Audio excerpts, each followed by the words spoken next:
En France, 1000 femmes meurent chaque année d'un cancer du col de l'utérus et on découvre 3000 nouveaux cas par an. Le cancer du col de l'utérus, c'est une maladie particulièrement dangereuse car il se développe sans signe d'alerte. Il touche des femmes jeunes, entre 30 et 50 ans, et le risque existe dès les premiers rapports sexuels. Oui, alors on va faire un petit peu d'anatomie pour vous expliquer, Benoît, où ça se situe tout ça. Alors là, vous avez, remercie, Michel. Je vous en prie, un bassin de femmes. D'habitude, avec Mariana, j'ai pas besoin. Voilà, bon. Voilà. Là, faut m'expliquer. C'est une femme en même temps. C'est une femme.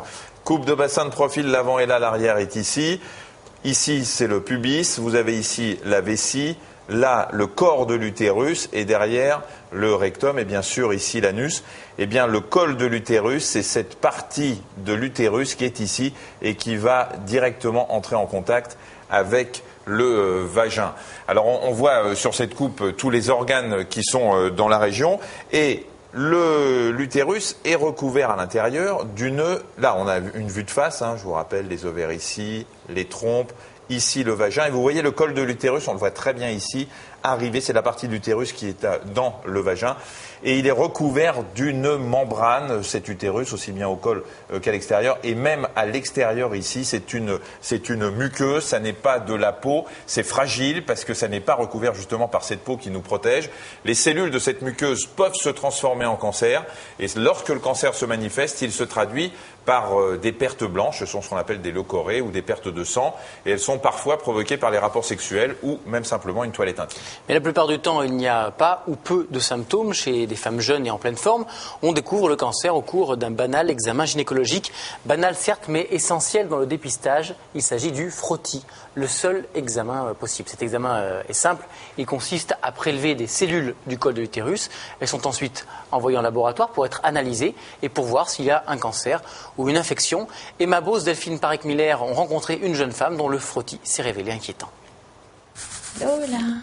C'est en juillet dernier que cette jeune maman a appris qu'elle souffrait de lésions précancéreuses qui auraient pu dégénérer en cancer du col de l'utérus.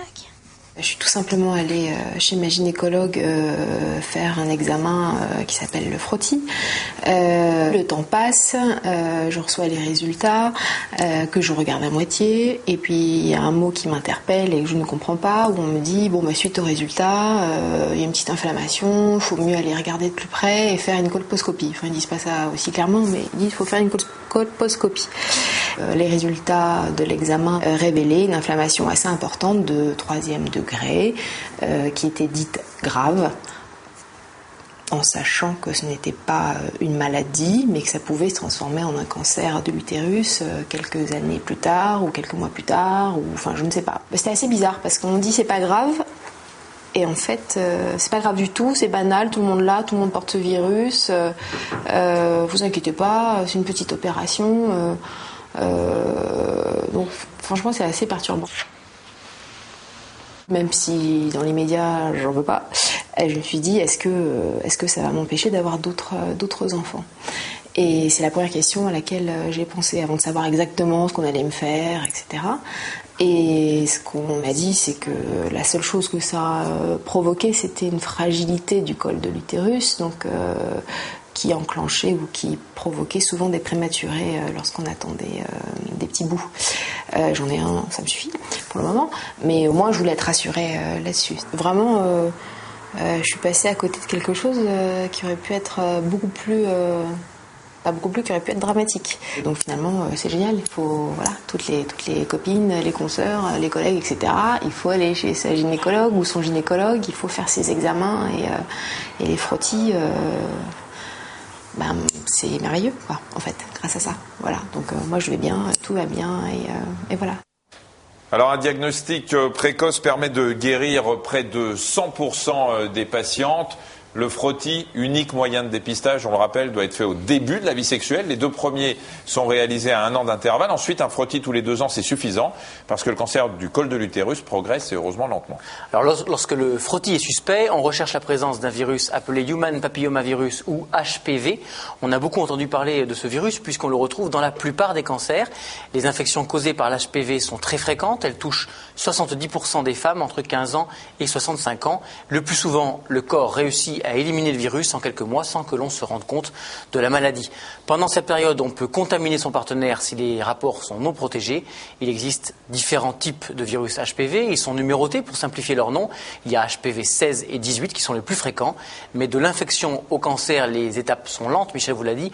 Une intervention, la conisation, permet d'agir avant le stade de cancer. Explication avec Emma Beauce et Olivier Leplan. La conisation est une intervention pratiquée sous anesthésie locale ou générale qui dure une vingtaine de minutes. Elle consiste en une ablation d'une portion du col de l'utérus réalisée par les voies naturelles, le vagin.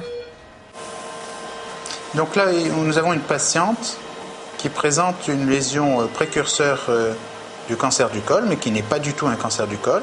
C'est une lésion qui est due à un virus.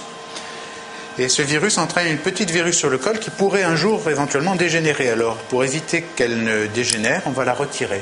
C'est un geste qui se fait assez rapidement, comme on peut le voir. Alors, là, on a déjà repéré les images de la lésion avec un microscope qui s'appelle un colposcope.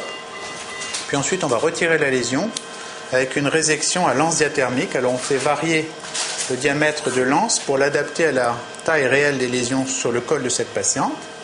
Voilà à peu près la taille de ce qu'on va retirer.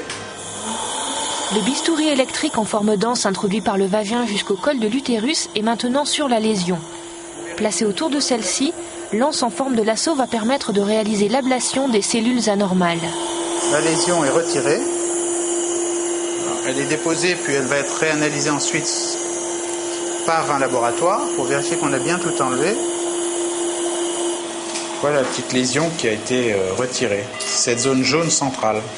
Donc ce qui permet de voir que c'est une lésion précancéreuse, c'est son apparence. C'est son apparence, oui, c'est la petite tache jaune qui est là.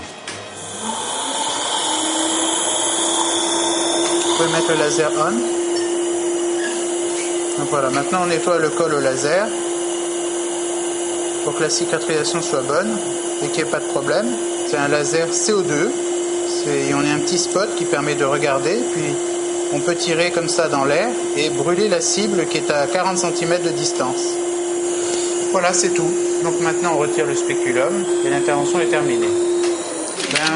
En général, les suites sont simples. Il y a la cicatrisation du col qui prend 3 semaines. Donc pendant les 3 semaines, elle doit s'abstenir de toute relation et de bain.